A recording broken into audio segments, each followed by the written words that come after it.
Outsourcing কর্মচারীদেরকে সরিয়ে দিচ্ছে police. বেশ কিছুক্ষণ আগেই কিন্তু 30 মিনিটের আলটিমেটাম দিয়েছিল, সেই 30 মিনিট শেষ হওয়ার পরপরই কিন্তু তারা হুইসেল দিয়ে কিন্তু তাদেরকে এখান থেকে সরিয়ে দিচ্ছে। আপনাদেরকে যদি আমরা একটু দেখাতে চাই তাহলে দেখবেন যে এখানে যারা অবস্থান করেছিল আউটসোর্সিং এর কর্মচারীগণ ঠিক পুলিশের হুইসেল পাওয়ার সাথে সাথে কিন্তু তারা এখান থেকে সরে যাচ্ছে।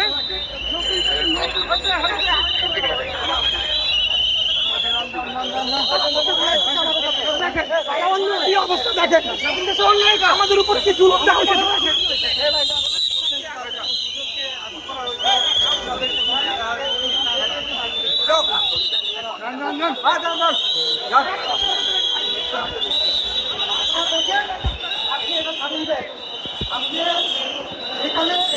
একটা শ্রমিক একই প্রতিষ্ঠানে চাকরি করে একই তাদের আমরা এদেশের নাগরিক হয়ে অধিকার নিয়ে কথা বলতে পারি না, আর বলতে পারি না।